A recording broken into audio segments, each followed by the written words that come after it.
नमस्कार साथियों, स्वागत है आप सभी का इस प्यारे से चैनल स्टूडेंट सेंटर में। तो दोस्तों, आज के वीडियो में हम लोग सीखेंगे चैप्टर नंबर 9, जो कक्षा 10 की गणित है उसका चैप्टर नंबर 9। आज हम त्रिकोणमिति के कुछ अनुप्रयोगों को सीखेंगे। दोस्तों, पिछली वीडियो में हम लोगों ने चैप्टर नंबर 8 त्रिकोणमिति वो आराम से एकदम सरलतापूर्वक से हम लोगों ने ख़त्म कर लिया है। दोस्तों, आज की वीडियो में हम लोग हाइट एंड डिस्टेंस को सीखेंगे त्रिकोणमिति का प्रयोग करके। तो चलिए दोस्तों, सबसे पहले तो हम आपको इस प्रश्नावली में जितने भी कॉन्सेप्ट यूज होंगे उनको सिखा देते हैं। इसके बाद इस प्रश्नावली के सवालों की तरफ चलते हैं। तो चलिए सभी लोग आ जाइए इधर। देखिए दोस्तों, सबसे पहले तो हम आपको एक बातें बता दें। तो आप त्रिकोणमिति का वीडियो अगर नहीं देखे हो तो आप प्लीज़, मैं डिस्क्रिप्शन बॉक्स में उसका लिंक दिया हूं, आप पहले जाकर के उसे देख लीजिए।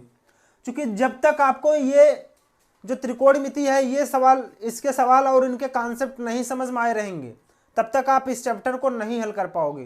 क्योंकि सारे के सारे लगभग उन्हीं से ही कॉन्सेप्ट निकले हुए हैं यहाँ पर।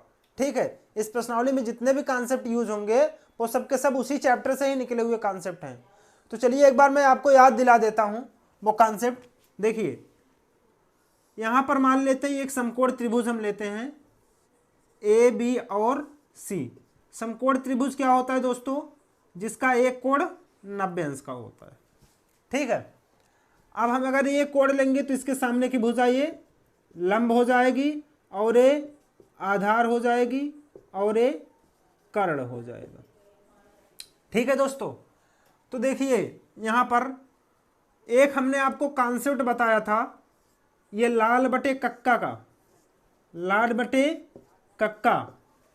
और हमने आपको एक दूसरा भी विधि बताया था याद करने के लिए, लाला आम लाया कच्चा कच्चा आम। तो दोस्तों यहाँ पर ये जो एल है वो लंब है, ए है आधार है और के क्या है? कर्ण है। तो यहाँ पर हम लेते हैं साइन थीटा। साइन थीटा बराबर होता है लंब बटे कर्ण। और यहाँ पर लेते हैं कॉस थीटा। कॉस थीटा बराबर होता है आधार बटे कर्ण। और यहाँ पर लेते हैं टैन थीटा। टैन थीटा बराबर होता है लंब बटे आधार। और साइन का उल्टा होता है कौशिक। तो कौशिक थीटा बराबर क्या हो जाएगा? कर्ण बटे लंब। कॉस का उल्टा होता है सेक। तो सेक थीटा बराबर क्या हो जाएगा? कर्ण बटे आधार। टैन का उल्टा होता है कॉट। तो कॉट थीटा का मान कितना हो जाएगा? आधार बटे लंब के बराबर। आई होप दोस्तों आपको समझ में आ गया होगा। ठीक है, जो कोण हम लेते हैं उसके सामने की भुजा लंब होती है और 90 अंश के सामने की भुजा कर्ण होती है। बाकी की जो बची हुई होती है वो आधार हो जाती है। दोस्तों यहाँ पर समझ में आ गया। इसको आप एक कॉपी में एक पेज में लिख करके आप अपने पास में रख लीजिए, क्योंकि इसका प्रयोग अभी हम करेंगे। जब सवाल लगाएंगे तो वहाँ पर इसी का प्रयोग होगा ज़्यादातर। ठीक है, तो देखिए लंब कर्ण का रिलेशन किसमें है? साइन और कौशिक में। तो दोस्तों आप या तो साइन लेकर के हल करेंगे या तो कौशिक लेकर के हल करेंगे, दोनों से आप हल कर सकते हैं। यहाँ पर आधार बटे कर्ण, आधार बटे कर्ण किस में है? कॉस में है और सेक में है। कर्ण बटे आधार या आधार बटे कर्ण। ठीक है, तो कॉस और सेक में है। यहाँ पर लंब और आधार किस में है? टैन और कॉट में है। ठीक है दोस्तों, अब इसको आप बढ़िया से समझ लीजिए और एक कॉपी में लिख करके अपने पास में रखे रहिए, क्योंकि इसका प्रयोग अभी हम लोग करेंगे। चलिए अब चलते हैं नेक्स्ट की कॉन्सेप्ट की ओर। एक दूसरा कॉन्सेप्ट आपको सिखाते हैं। ये कॉन्सेप्ट आई होप आपको समझ में आ गया होगा। दूसरा कॉन्सेप्ट देखिए दोस्तों, यहां पर हम आपको बताएंगे उन्नयन कोण। उन्नयन कोण। उन्नयन कोण देखिए क्या होता है। जैसे ये कोई स्तंभ हो गया, ये कोई स्तंभ है, स्तंभ के शीर्ष पर कोई पक्षी बैठी है। स्तंभ के शीर्ष पर मान लेते हैं कोई पक्षी बैठी है। दोस्तों आप केवल समझना, ठीक है? यहाँ पर कोई पक्षी बैठी है, पक्षी मान लेते हैं यहाँ पर कोई पक्षी बैठी है। और आप ये स्तंभ है, स्तंभ जिस बिंदु पर खड़ा होता है इस बिंदु को बोलते हैं पाद बिंदु। इस बिंदु को पाद बिंदु बोलते हैं। ठीक है दोस्तों, अब इसके पाद बिंदु से आप यहाँ पर मान लेते हैं पाद बिंदु से, इसको बोलते हैं क्षैतिज रेखा या क्षैतिज स्तर। क्षैतिज रेखा या अस्तर भी इसे बोलते हैं, क्षैतिज अस्तर। पाद बिंदु से क्षैतिज मतलब अस्तर पर आप मान लेते हो यहाँ खड़े हो, ठीक है, मान लेते हैं आप यहाँ खड़े हो, यहाँ से आप देखोगे इस पक्षी को, यहाँ से आप जब इस पक्षी को देखेंगे तो यहाँ आपके क्षैतिज स्तर और ये जिस रेखा पर आप देख रहे हो इसको दृष्टि रेखा बोलते हैं, इसको दृष्टि रेखा बोलते हैं दोस्तों। ये दृष्टि रेखा और क्षैतिज रेखा के बीच जो कोण बनता है इसी को बोलते हैं उन्नयन कोण, इसी को उन्नयन कोण बोलते हैं। आई होप दोस्तों आपको समझ में आ गया होगा। यह है स्तंभ, ये क्या है, स्तंभ है, ठीक है। स्तंभ जिस बिंदु पर खड़ा होता है उसे पाद बिंदु बोलते हैं, और इस वाली रेखा को, ये जो आधार है, आधार वाली रेखा को क्षैतिज रेखा या क्षैतिज अस्तर बोलते हैं। और जिस आप यहाँ से देख रहे हैं इस वस्तु को, ये चिड़िया जो है, ये चिड़िया आप यहाँ से देख रहे हो इस बिंदु से, तो ये चिड़िया इस साइड से देख रहे हो ना, तो ये जो कोण बनता है उसे क्या बोलते हैं, उन्नयन कोण बोलते हैं। आई होप दोस्तों ये चीज़ आपको समझ में आ गई होगी, ठीक है। चलिए अभी इसका प्रयोग करेंगे, हम सवालों में इसी का प्रयोग करेंगे, ध्यान देना सभी लोग, बढ़िया से कॉन्सेप्ट को सीख लेना, ठीक है। चलिए अब आपको हम दूसरा कॉन्सेप्ट बताते हैं। अगला कॉन्सेप्ट देख लीजिए दोस्तों, अवनमन कोण। अवनमन कोण, ठीक है। अवनमन कोण देखिए, अवनमन कोण क्या होता है। जैसे मान लीजिए एक कोई मकान है, एक कोई मकान है, आप मकान के छत पर, यहाँ पर मकान के छत पर हैं, यहाँ पर मकान के छत पर, ठीक है, यहाँ पर, और मकान का ये जो पाद बिंदु है, ये जो पाद बिंदु है, आप पाद बिंदु से क्षैतिज स्तर पर, क्षैतिज स्तर पर किसी दूरी पर कोई वस्तु रखी है। मान लीजिए यहाँ पर कोई व्यक्ति खड़ा है, यहाँ पर कोई व्यक्ति खड़ा है, ठीक है दोस्तों, यहाँ पर कोई व्यक्ति खड़ा है और आप यहाँ से इस व्यक्ति को देख रहे हो, यहाँ से इस व्यक्ति को देख रहे हो, ऊपर से नीचे की ओर देख रहे हो, यहाँ पर खड़े हो और यहाँ से नीचे की ओर देख रहे हो, तो यहाँ पर देखोगे तो आपकी क्षैतिज स्तर ये मानी जाएगी, क्योंकि आप यहाँ से देख रहे हो, यहाँ से देखोगे तो क्षैतिज स्तर ए मानी जाएगी। और देख कहाँ रहे हो, इधर देख रहे हो, ये होता है दृष्टि, ये होता है दृष्टि रेखा, दृष्टि रेखा, आप ऊपर से नीचे की ओर देख रहे हो, और ये होता है क्षैतिज स्तर, क्षैतिज स्तर।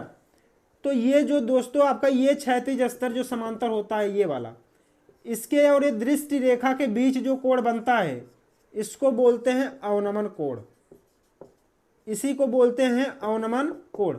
तो दोस्तों देखिए ये जो कोण होगा वही ये कोण होगा, दिख रहा है ना। कक्षा 7-8 में आप लोग पढ़े होंगे, जब किन्हीं दो समांतर रेखाओं को एक तिर्यक रेखा काटती है तो इसके ये कोण जो होते हैं, ये इसको एकांतर कोण बोलते हैं। एकांतर कोण आपस में बराबर होते हैं, देख लीजिए, जो ये कोण जितना होगा वही ए कोण होगा, तो यहाँ पर ये कोण जितना होगा वही ए कोण होगा, ठीक है। आई होप आपको समझ में आ गया होगा दोस्तों अवनमन कोण, उन्नयन कोण। अवनमन कोण ऊपर से जब हम किसी वस्तु को नीचे देखते हैं तो क्षैतिज स्तर और दृष्टि रेखा के बीच जो कोण बनता है उसे अवनमन कोण बोलते हैं। और जब हम किसी वस्तु को नीचे से ऊपर की ओर देखते हैं तो ये क्षैतिज रेखा और दृष्टि रेखा के बीच जो कोण बनता है इसे उन्नयन कोण बोलते हैं, इसे उन्नयन कोण बोलते हैं। आई होप आपको समझ में आ गया होगा दोस्तों। चलिए अब हम चलते हैं सवालों की तरफ, ठीक है।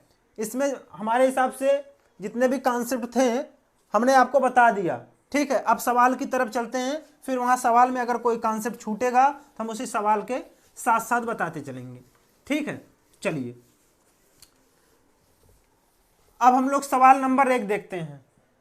प्रश्नावली 9.1 का एक्सरसाइज 9.1 का सवाल नंबर 1। सवाल नंबर 1 सभी लोग देखें, यहाँ स्क्रीन पर सवाल दिख रहा होगा सबको दोस्तों, स्क्रीन पर देखें, सबको सवाल दिख रहा होगा और हम यहाँ पर बुक लेकर के पढ़ रहे हैं, ठीक है। सवाल को बुक लेकर के पढ़ रहे हैं, आप लोग स्क्रीन पर देखें, सवाल आपको दिख रहा होगा दोस्तों। क्वेश्चन में कहा है कि सर्कस का एक कलाकार सॉरी दोस्तों, सर्कस का एक कलाकार एक 20 मीटर लंबी डोर पर चढ़ रहा है जो अच्छी तरह से तनी हुई है और भूमि पर सीधे लगे खंभे के शिखर से बंधा हुआ है। देखिए दोस्तों, चित्र भी आपको दिख रहा होगा, इसका चित्र भी बना हुआ है।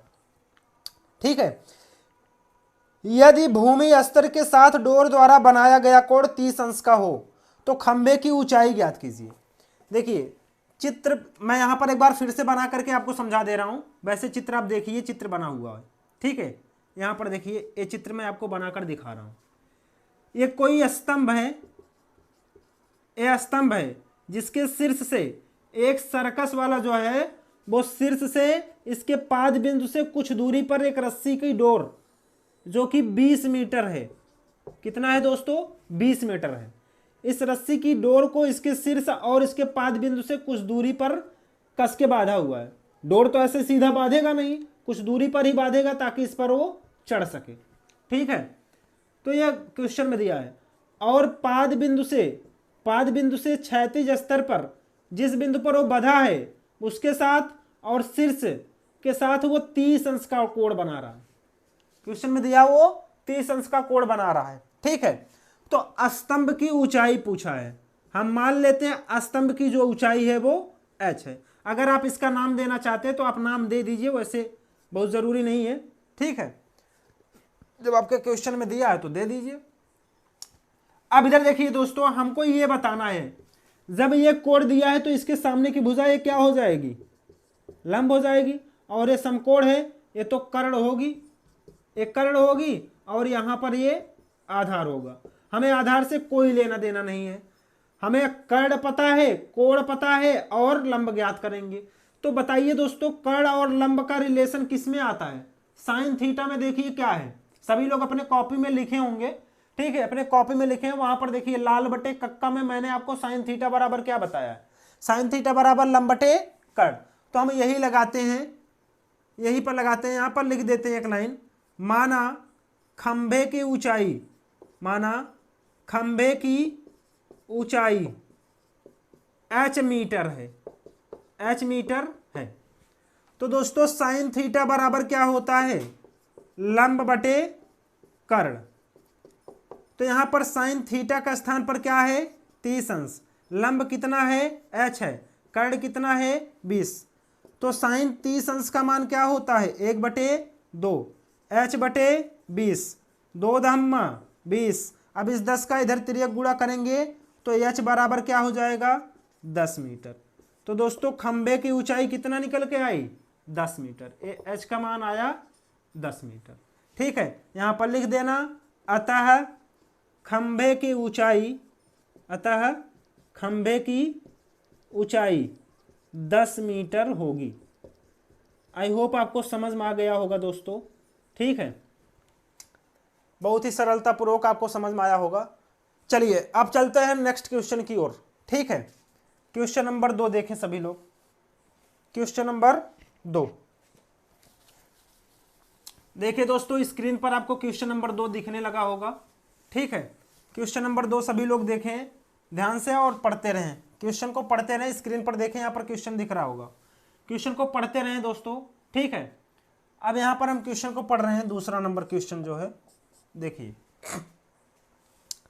क्वेश्चन नंबर 2 कह रहा है कि आंधी आने से एक पेड़ टूट जाता है और टूटा हुआ भाग इस तरह मुड़ जाता है कि पेड़ का शिखर जमीन को छूने लगता है और इसके साथ 30 अंश का कोण बनाता है। पेड़ के पाद बिंदु की दूरी जहां पेड़ का शिखर जमीन को छूता है 8 मीटर है।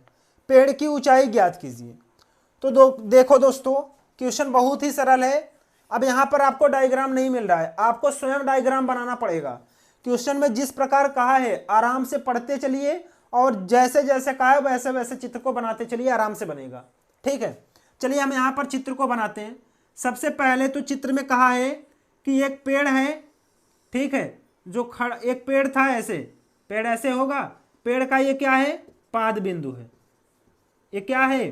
पाद बिंदु है। एक पेड़ है जो कि आधी आने से, ये पेड़ है दोस्तों, आप अब ठीक है, मैं आपको एकदम डायग्राम बनाकर नहीं समझाऊंगा, बस ऐसे समझा दूंगा। ये पेड़ है पेड़ जो है आधी आने से वो टूट जाता है, मान लेते हैं इस बिंदु से टूट जाता है, और जो टूटा हुआ भाग है ऐसे गिरेगा, ठीक है, ऐसे गिरेगा। मान लेते हैं टूटा हुआ भाग, एक क्वेश्चन में कहा है कि पाद बिंदु से जहां पर जमीन पर टच होता है उसके साथ 30 अंश का कोण बनाता है, और जिस बिंदु पर टच होता है वो पाद बिंदु से 8 मीटर की दूरी होती है, पाद बिंदु से 8 मीटर की दूरी होती है। तो दोस्तों हमको ये पूरा पेड़ की ऊंचाई बतानी है, पूरे पेड़ की ऊंचाई बतानी है। हम यहां पर लिख देते हैं A B C and D. ये भी, ये देखिए हम ए इसको ए मान रहे हैं क्योंकि ये जो ए बी पेड़ था वही सी बिंदु से टूटा है और वही यहां पर आया है, ठीक है, इसको भी यही मानेंगे। जो ए था यही भाग तो टूट करके यहां पर आया है, ठीक है। आई होप आपको समझ में आ गया होगा, ठीक है। चलिए अब हमें ये ऊंचाई और ये ऊंचाई दोनों बतानी है।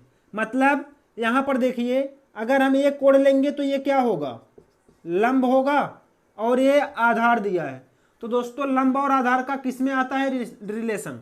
चलिए एक बार हम लंब और आधार का रिलेशन देख लेंगे, एक बार फिर कर्ण आधार का देख लेंगे, ठीक है। आधार कर्ण का देख लेंगे और इसका मान जो मान आएगा वही मान ए होगा, ठीक है। इसका मान और इसका मान निकाल करके इन दोनों को जोड़ देते हैं तो हमारा फाइनली पेड़ की ऊंचाई निकल कर आ जाएगी, ठीक है।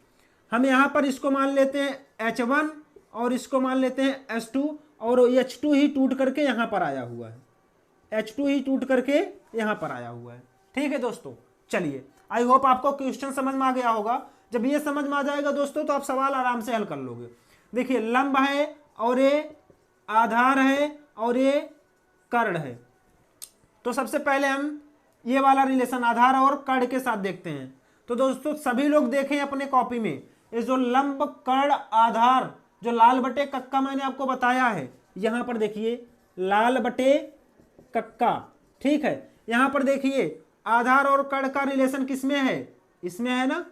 ये क्या होता है, ये साइन होता है, एक कॉस होता है, एक टैन होता है, और यहां पर नीचे ये कॉसेक होता है, ये सेक होता है और ये कॉट होता है। दोस्तों चाहे तो आप कॉस ले लीजिए चाहे तो सेक ले लीजिए, देखिए कर्ण और आधार का रिलेशन इसमें है। तो यहां पर हम कॉस थीटा ले लेते हैं। कॉस थीटा बराबर क्या होता है, यहां पर अगर आप शब्दों में कुछ लिखना चाहते हैं तो लिख लीजिए, माना जो पेड़ है, माना यहां पर लिखना, माना ए बी पेड़ जो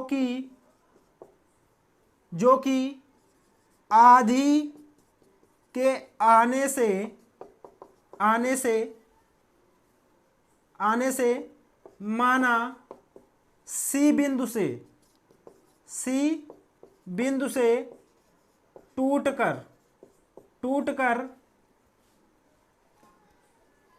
सी बिंदु से टूटकर गिर जाता है, ठीक है दोस्तों। सी बिंदु से टूटकर वो गिर जाता है। तो अब माना टूटा हुआ भाग, यहां पर लिखना, माना टूटा हुआ भाग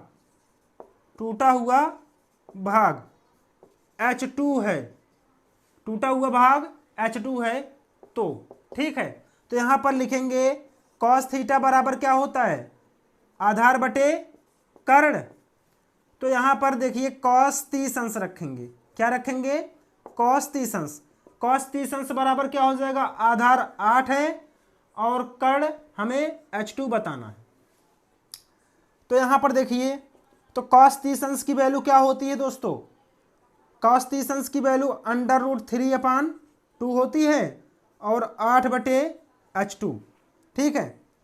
इसका इधर गुणा करेंगे तो इसका इधर हो जाएगा, यहां पर देख लीजिए H2 और √3, इसका इधर गुणा हो जाएगा, इसका इधर, और 8 दूना 16। तो H2 बराबर कितना हो जाएगा, 16 बटे √3। यहाँ पर √3 से ऊपर नीचे गुणा करा देते हैं। तो H2 बराबर क्या हो जाएगा दोस्तों, यहाँ पर 16 √3 और बटे 3, ठीक है। या तो आप यहाँ पर भी ऐसे छोड़ सकते हैं, लेकिन H2 का मान क्या निकल कर आया, ए निकल कर आ गया। आई होप आपको समझ में आ गया होगा दोस्तों। H2 का मान निकल कर आया, मतलब ये टूटा हुआ भाग है, ये क्या है, टूटा हुआ भाग है, इतना मीटर टूटा हुआ भाग है। ठीक है, अब यहाँ पर h1 का मान निकाल लें। और लंब और आधार, ये देखिए लंब और आधार किस में है रिलेशन, tan थीटा में। ठीक है, tan थीटा में लंब और आधार का रिलेशन है। चलिए हम इसको थोड़ा सा इरेज करके यहाँ पर बता देते हैं।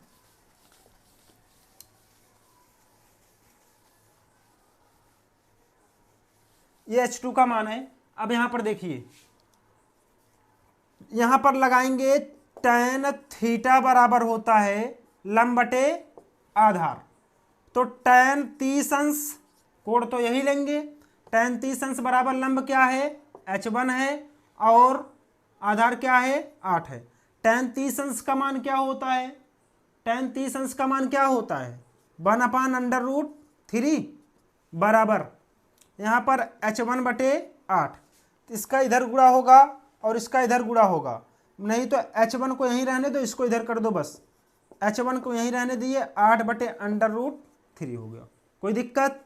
अब यह h1 का मान निकल का गया, h2 का मान ये निकल का गया। दोस्तों अगर यहाँ पर भी परमेयीकरण करना हो तो यहाँ पर भी कर दीजिए और ही आसान हो जाएगा।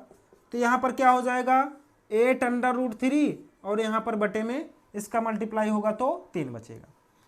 आई होप आपको समझ में आ गया होगा। देखिए अब यहाँ पर जो पेड़ की ऊंचाई है, पेड़ की ऊंचाई वो क्या होगा, h1 प्लस h2।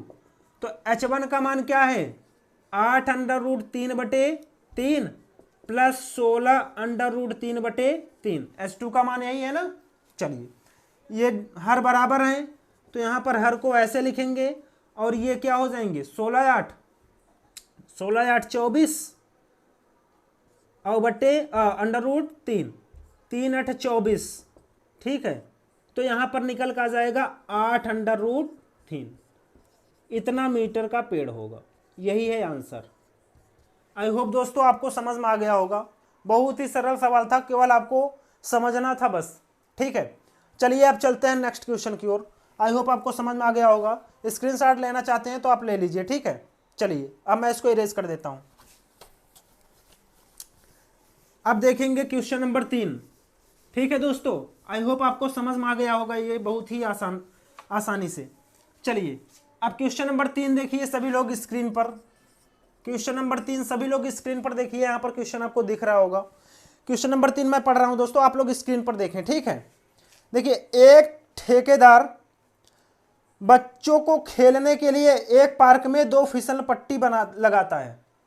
2 फिसलन पट्टी लगाना चाहता है जिसमें 5 वर्ष से कम उम्र के बच्चों के लिए वह एक ऐसी फिसलन पट्टी लगाना चाहता है जिसका शिखर 1.5 मीटर की ऊंचाई पर हो और भूमि के साथ 30 अंश के कोण पर झुका हो, जबकि इससे अधिक उम्र के बच्चों के लिए वह 3 मीटर की ऊंचाई पर एक अधिक ढलान की फिसलन पट्टी लगाना चाहता है जो भूमि के साथ 60 अंश का कोण बनाती है। प्रत्येक स्थिति में फिसलन पट्टी की लंबाई क्या होनी चाहिए। देखिए दोस्तों बहुत ही आसान क्वेश्चन है। आप चित्र को मैं यहां पर बता रहा हूं, आप दोनों चित्र को अलग अलग बनाऊंगा। ठीक है, आप एक में भी बना सकते हैं, वो भी मैं आपको बताऊंगा कैसे। ठीक है, चलिए अब यहां पर देखिए, सबसे पहले तो कहा है कि जो 5 वर्ष के कम उम्र के बच्चे हैं, जो 5 वर्ष के कम उम्र के बच्चे हैं, यहां पर लिखते हैं 5 वर्ष से कम उम्र के बच्चों के लिए 5 वर्ष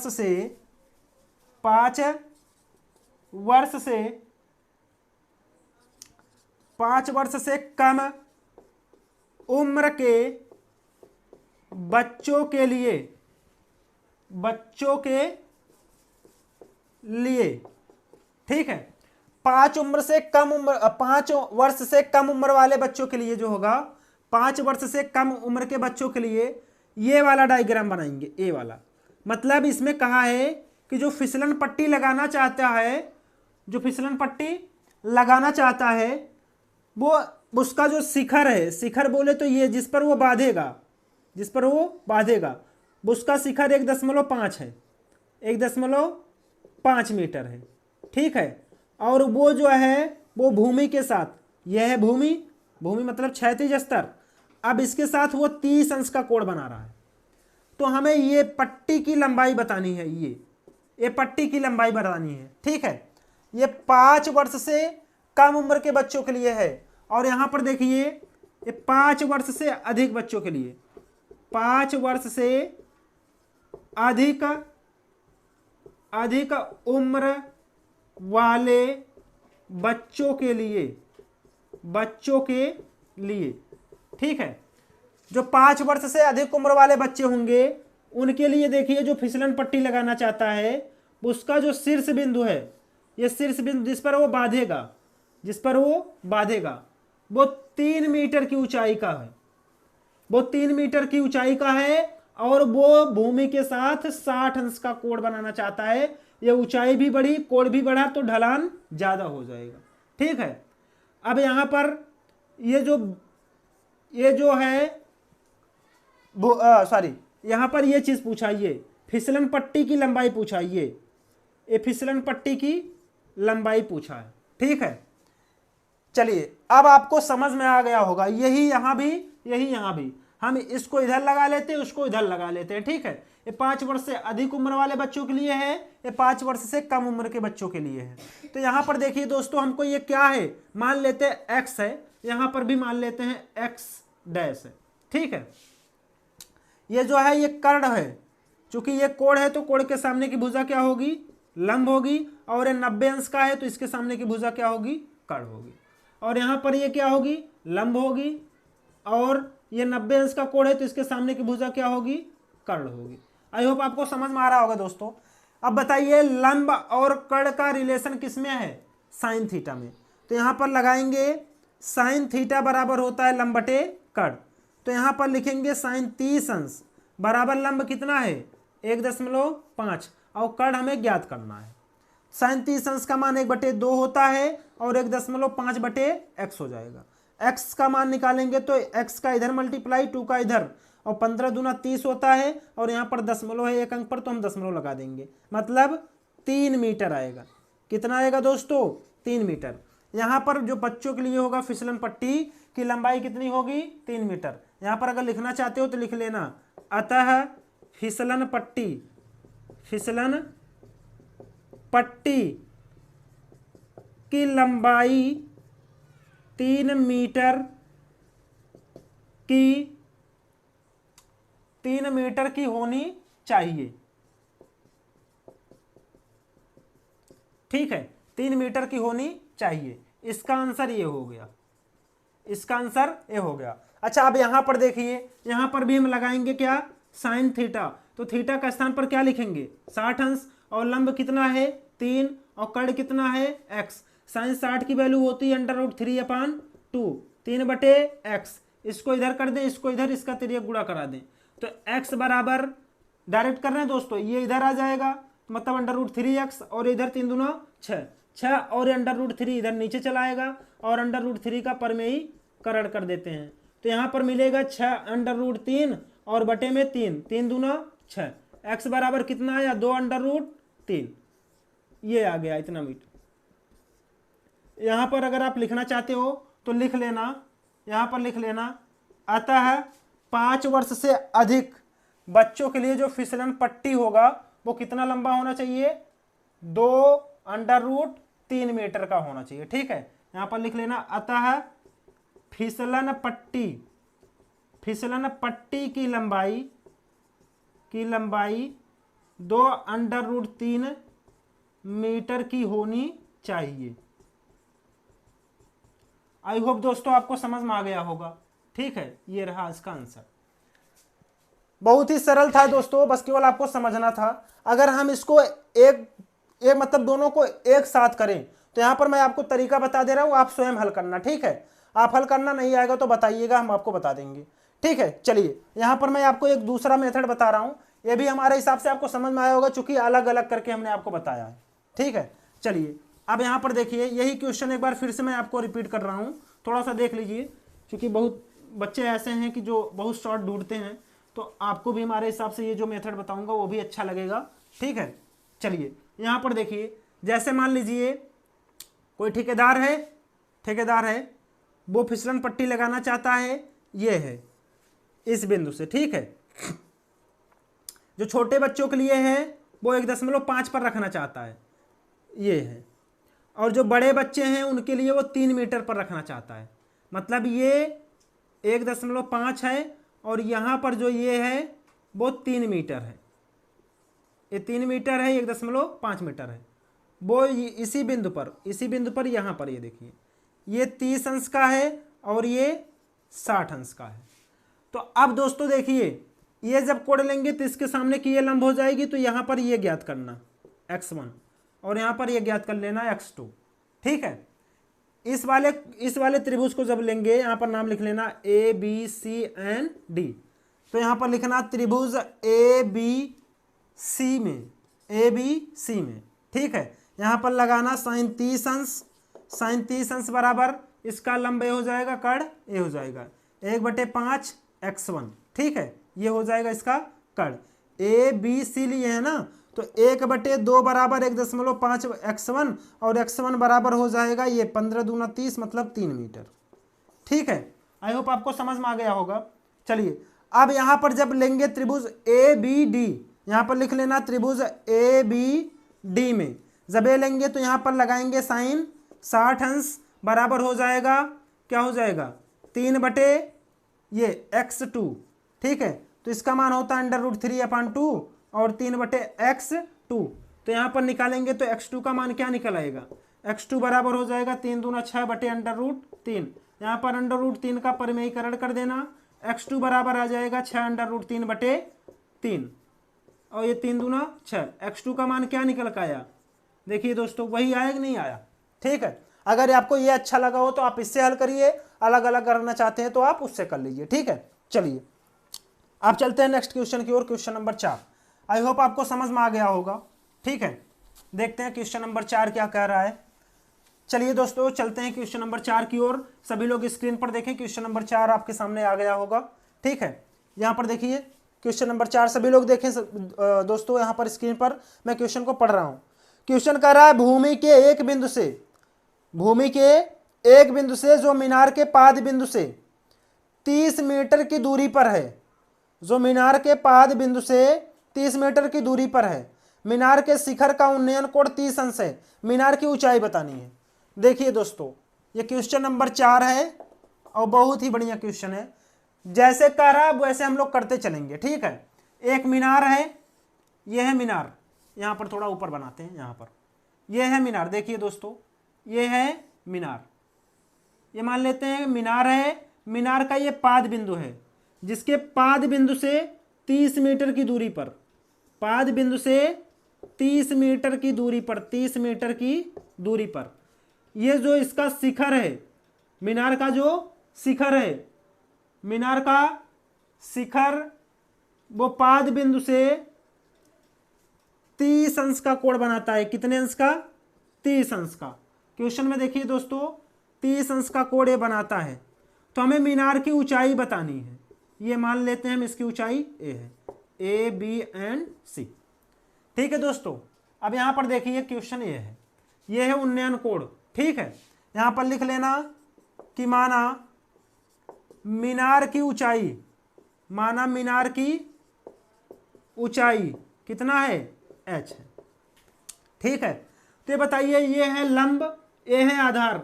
लंब और आधार का रिलेशन किसमें है, देखिए सभी लोग अपने अपने चार्ट में देखें जो चीज लिख करके रखे हैं। चलिए यहां पर है वो tan थीटा में, tan थीटा बराबर होता है लंब बटे आधार।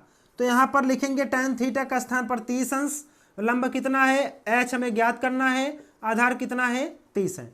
तो दोस्तों tan 30 अंश का जो मान होता है 1/√3 होता है, h/30 हो जाएगा।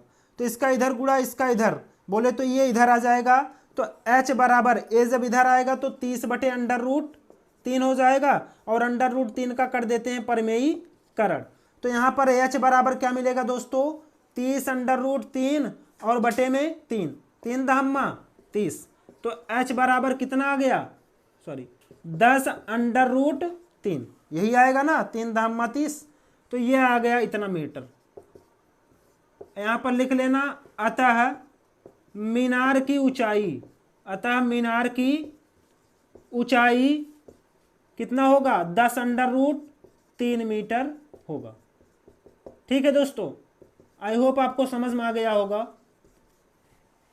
देख लीजिए, और स्क्रीनशॉट लेना हो तो आप ले लीजिए। ठीक है, चलिए, आई होप आपको ये क्वेश्चन समझ में आ गया होगा। बहुत ही इजी था दोस्तों, केवल आप थोड़ा सा समझने का प्रयास करिए बस। चलिए अब चलते हैं क्वेश्चन नंबर 5। ठीक है, क्वेश्चन नंबर 5 की तरफ। देखिए क्वेश्चन नंबर 5 क्या कह रहा है। सभी लोग क्वेश्चन को देखें स्क्रीन पर। स्क्रीन पर देखिए क्वेश्चन नंबर 5, मैं यहां से पढ़ रहा हूं।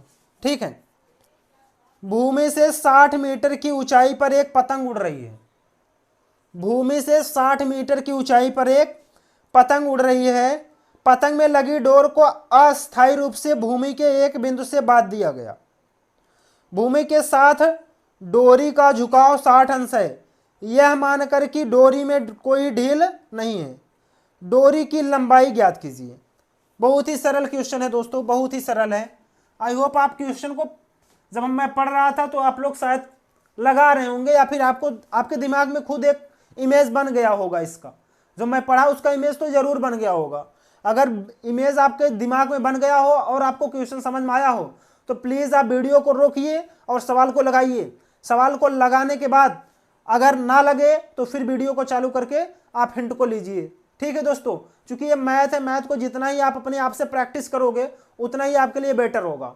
चलिए हम सवाल को लगाते हैं। देखिए क्वेश्चन में कह रहा है कि भूमि से 60 मीटर की ऊंचाई पर, ये मान लीजिए भूमि का ये पाद बिंदु है, ये भूमि है मान लेते हैं इससे, ये 60 मीटर की ऊंचाई पर यहां पर कोई पतंग उड़ रहा है। ये 60 मीटर की ऊंचाई पर यहां पर पतंग उड़ रहा है, पतंग। ठीक है दोस्तों, ये देखिए, ये मैं आपको पतंग बना दिया हूं। ठीक है, आई होप आपको दिख रहा होगा, ये पतंग है। ये पतंग मैं यहां पर बना दिया हूं। इसकी जो डोर है वो पाद बिंदु से, इसकी जो डोर है पाद बिंदु से अस्थायी रूप से भूमि में एक बिंदु पर बांध दिया गया है, जिसका झुकाव यहां पर बांध दिया गया मान लेते हैं। जिसका ये झुकाव है, ये डोर है, पतंग की डोर है। अब ये पतंग की डोर जो है भूमि के साथ 60 अंश की कोण बना रही है, और ये जो है वो 60 मीटर की ऊंचाई पर है। ये 60 मीटर की ऊंचाई पर है। हम मान लेते हैं ए, बी और सी बिंदु। ठीक है, ए, बी और सी बिंदु मान लिए।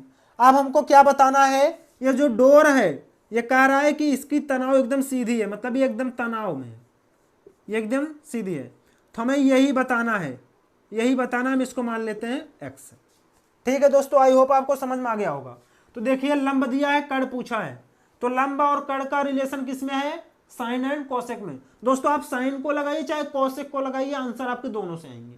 ठीक है, चूंकि कड़ और लंब, कड़ और लंब साइन में भी होते हैं, कोसेक में भी होते हैं। आप कोसेक से भी लगा सकते हैं, साइन से भी लगा सकते हैं। चलिए यहां पर देखिए, मान लेते हैं कि माना पतंग की डोर की लंबाई, पतंग की डोर की लंबाई, लंबाई x मीटर है, x मीटर है।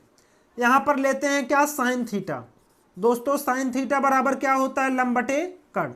तो साइन थीटा का स्थान पर रखेंगे 60 अंश, और लंब कितना है 60 है, कड़ कितना है x माने हैं। तो साइन 60 की वैल्यू होती है √3/2, और यहाँ पर 60/x। तो x को जब इधर करेंगे तो ये इधर चलाएगा और ये इधर चलाएगा। एक बार लिख देते हैं, इसका इधर गुणा करेंगे तो x √3, और इसका इधर करेंगे तो 60 दूना 120। तो x बराबर हो जाएगा 120/√3। यहाँ पर कर देते हैं √3 का परमेयीकरण। ठीक है, चलिए तो x बराबर क्या होगा दोस्तों, ये हो जाएगा 120/√3 और बटे में 3, 3 चौक 12, ये आ जाएगा 40। x बराबर कितना निकल का आया, 40/√3, ये मीटर। ठीक है, आई होप आपको समझ में आ गया। यहाँ पर लिख देना, अतः पतंग की, अतः पतंग की डोर की लंबाई, डोर की लंबाई कितना होगा, 40/√3 मीटर की होगी। ठीक है, आई होप दोस्तों आपको समझ में आ गया होगा बहुत ही अच्छे तरीके से। ठीक है, ये क्वेश्चन नंबर 5 रहा। तो आई होप दोस्तों आपको यहां तक समझ में आ गया होगा। ठीक है, तो दोस्तों वीडियो काफ़ी लंबी हो रही है, तो चलिए अब हम इस प्रश्नावली के आगे के सवाल बताने के लिए अब हम दूसरी वीडियो लाएंगे। ठीक है, एक वीडियो में हो नहीं पाएगा दोस्तों। आई होप हमने जितने भी सवाल आपको बताए हैं वो सबके सब आपको समझ में आ गए हैं। ठीक है दोस्तों, अगर आप चैप्टर नंबर 8 नहीं पढ़े हैं तो मैं डिस्क्रिप्शन बॉक्स में उसके लिंक दे रहा हूँ। आप सबसे पहले जाकर के चैप्टर नंबर 8 को पढ़िए। वहाँ पर ये सारे के सारे कॉन्सेप्ट आपके जो साइन थीटा बराबर लंबटे कर्ण, ये सब चीज़ मैं आपको बता रहा हूँ। ये सारी चीज़ें चैप्टर नंबर 8 में बहुत ही अच्छे तरीके से मैंने आपको बताया है। ठीक है, पहले जाकर के आप चैप्टर नंबर 8 को देख लीजिए, इसके बाद इस चैप्टर को देखिए। आई होप आपको सारे क्वेश्चन समझ में आ गए होंगे। दोस्तों, अगर आपको यह वीडियो अच्छी लगी हो तो आप प्लीज़ इसको अपने दोस्तों तक ज़रूर पहुंचाएं, और इस चैनल पर अगर आप नए हैं तो आप इस चैनल को सब्सक्राइब कर लें और बेल आइकन को ज़रूर प्रेस कर दें, ताकि हमारी जो भी वीडियो आए तो आपके पास सबसे पहले नोटिफिकेशन आ जाए। तो दोस्तों, आज की वीडियो बस यहीं तक। अब हम मिलते हैं नेक्स्ट वीडियो में, तब तक के लिए जय हिंद, जय भारत।